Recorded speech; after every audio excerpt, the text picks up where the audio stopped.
В эфире новости, в студии Василий Радченко. Здравствуйте. Смотрите в программе. В Якутии работодатели должны выполнять требования по обеспечению соблюдения самоизоляции. Переправа Якутск-Нижний Бестях закрыта с сегодняшнего дня. Паромы готовятся к отправке с нового причала. Радио России начнет вещать в ФМ-диапазоне в поселке Батагай Верхоянского района. –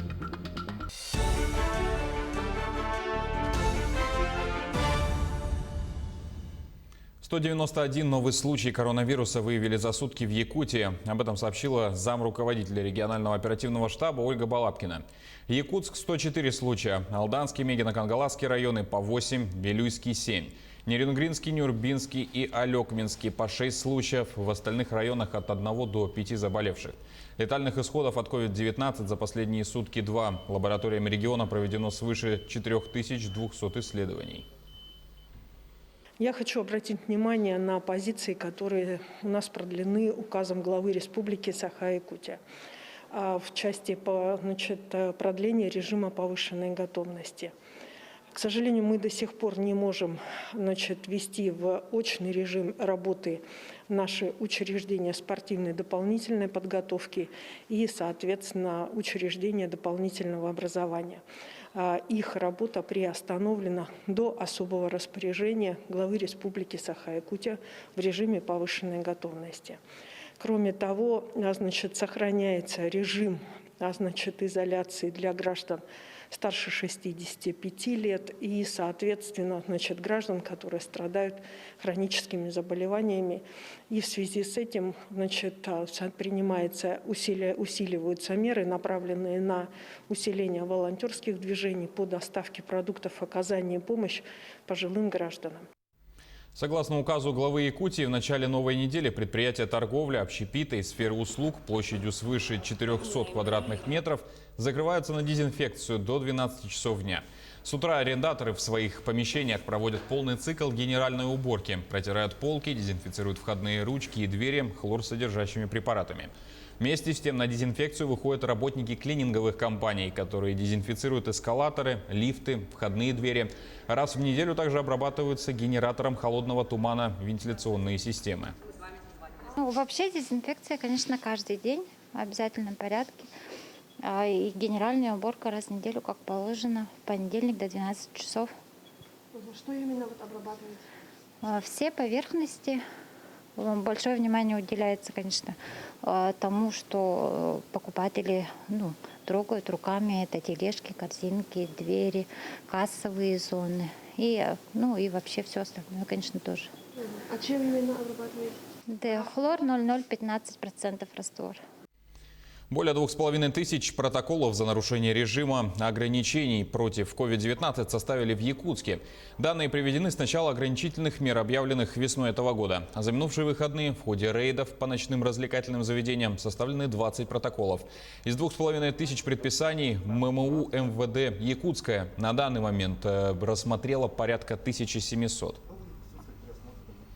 В Якутии работодатели должны выполнять требования по обеспечению соблюдения самоизоляции. Они касаются работников, члены семьи которых или лица, совместно проживающие с ними, заболели острыми респираторными вирусными инфекциями, контактировавших с больным COVID-19, работников в возрасте 65 лет и старше, а также работников, имеющих хронические заболевания и состояние иммуносупрессии. Эти категории граждан должны уведомить работодателя любым доступным способом. Также обязаны соблюдать режим самоизоляции по месту проживания до установления диагноза, но не более 14 календарных дней.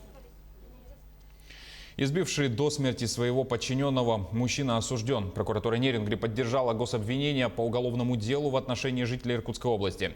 Он признан виновным в совершении преступления, умышленное причинение тяжкого вреда здоровью человека, опасного для жизни человека и повлекшее по неосторожности смерть потерпевшего. В суде установлено, что в январе 2019-го подсудимый исполнял обязанности начальника участка в районе поселка Большой Хатыми. В ходе конфликта с одним из работников подсудимый нанес множественные удары руками и ногами по туловищу и голове потерпевшего. В результате полученных травм мужчина скончался спустя неделю в медучреждении. По результатам рассмотрения дела суд с учетом позиции государственного обвинителя приговорил мужчину к 9 годам лишения свободы с отбыванием наказания в исправительной колонии строгого режима. В настоящее время приговор в законную силу не вступил. За год в Ленске зарегистрировано 70 преступлений в сфере телефонного мошенничества. Раскрываемость подобных краж упала до 36%. Самый популярный метод – звонок от якобы сотрудника банка. Но не отстают и лжепокупатели, лжепродавцы на сайтах продаж, таких как Авито и Юла. Также не упускают возможности наживиться мошенники в социальных сетях, прося о помощи по случаю смерти или болезни близких. Самый крупный ущерб на сегодняшний день составил свыше 70 тысяч рублей. Человек пытался продать детскую мебель с помощью сайта объявлений и оказался жертвой мошенников.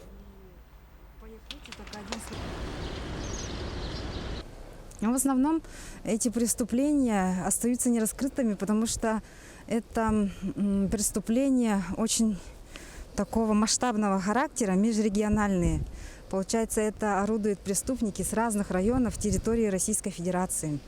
С сотрудниками полиции постоянно ведутся мероприятия по профилактике преступлений в сфере мошенничества. Всякие буклеты, памятки раздаем людям, сообщаем. Там участковые уполномоченные ходят по участкам, рассказывают про это все. С сегодняшнего дня паромная переправа по маршруту Якутск-Нижний Бестяк закрыта. Движение судов будет осуществляться по маршруту Жатай-Тектюр. Сейчас завершаются последние приготовления. Это обустройство причальных площадок и отсыпка песком подъездных путей. В скором времени начнется погрузка автотранспорта, и первый паром отправится в рейс. С понижением температуры и увеличением толщины льда на переправе будет задействован ледокол «Капитан Бородкин». Завершится паромная навигация в 20-х числах ноября. Цены у нас планируется подниматься с момента этого привлечения ледокола. Это как бы тариф устанавливается перевозчиком, лорпом. Это есть определенный тариф на перевозку и сопровождение ледокола. Это в ближайшее время должен быть установлен перевозчиком. Это на примере на индексации, с учетом индексации прошлых лет на уровне 2019 года будет установлен. Спецодежда для рабочих подразделений «Алроса» теперь хранится в одном централизованном складе. Более 2000 комплектов. За каждым следит кладовщик Виктория Гнутова. Как найти нужное в огромном количестве вещей, она рассказала Анне Брянской. Ни куртки от Гуччи, ни брюки от Прада. Здесь лежит спецовка для всех работников подразделений компании. От обуви на любое время года до верхней одежды. За порядком на складе следит Виктория Гнутова. В конце рабочего дня желающих получить спецодежду мало, поэтому у кладовщицы Виктории с напарником Максимом есть время отработать заявку на следующий день. Даже в спецодежде у работников есть свои предпочтения.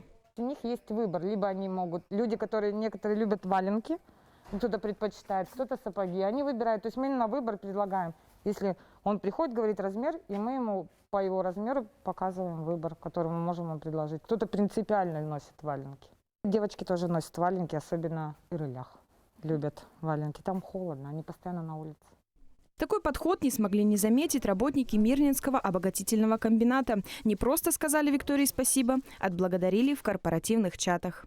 Кладовщик несколько раз меняла размер одежды, не ленилась и ходила, подбирала по размеру. Обычно кладовщики особо не церемонятся. Столько людей, для всех не набегаешься. А тут даже неудобно было, что она несколько раз ходила, подбирала все. Спасибо за организацию работы.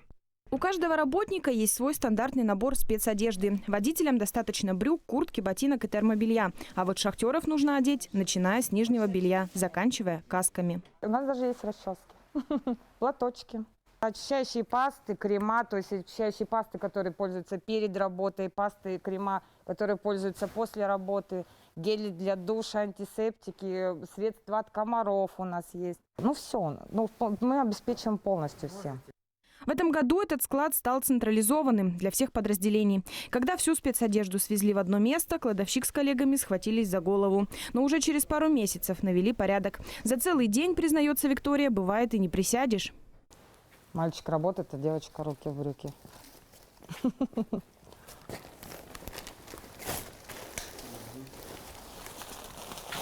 Руки в брюках у Виктории Гнутовой бывают редко. С напарником всю работу делят пополам. И мешки со спецовкой таскают, и заявки вместе формируют. Она не напрягает, не гоняет. Она со своей работой сидит, например. Я ее не трогаю. Я делаю свою работу, плюс людей обслуживаю, пока она во время отчета готовит. А отчеты Виктория любит меньше всего. Для девушки куда приятнее живое общение с людьми. А тут и зима на пятки наступает. А это значит, что на подходе фуры с новыми комплектами и вереницей желающих получить свой размер. Анна Брянская, Кирилл Шолохов, телеканал «Алмазный край». Школьникам Якутии расскажут о профессиях будущего. Мероприятие пройдет 6 ноября в онлайн-формате на платформе Zoom. С 10 до 18 часов участников ждет интенсивная и насыщенная программа. Опытные профориентаторы Центра опережающей профессиональной подготовки Якутии расскажут о мире профессий будущего.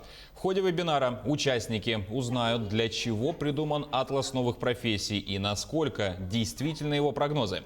Для классных руководителей, школьных психологов и учителей проведут полезный мастер-класс «Современные инструменты профориентации». А также присутствующие подробно смогут узнать о возможностях участия в проекте ранней профессиональной ориентации школьников с 6 по 11 классы «Билет в будущее» и покажут, как зарегистрироваться на платформе. Радио России начнет вещать в ФМ-диапазоне в поселке Батагай Верхоянского района. Это часть совместной масштабной программы ВГТРК и РТРС. По расширению сети радиовещания программа предусматривает создание новой сети вещания радиостанций «Радио России», «Маяк» и «Вести ФМ». Проект сделает эфирное ФМ-радио доступным для большинства жителей страны. Это увеличит охват радиостанций и количество их слушателей. До конца 2020 года завершится и реализация программы по модернизации в Якутии. Охват населения составит более 560 тысяч человек. На этом пока все. Не забывайте носить маски, дезинфицировать руки и держать социальную дистанцию. До встречи в эфире.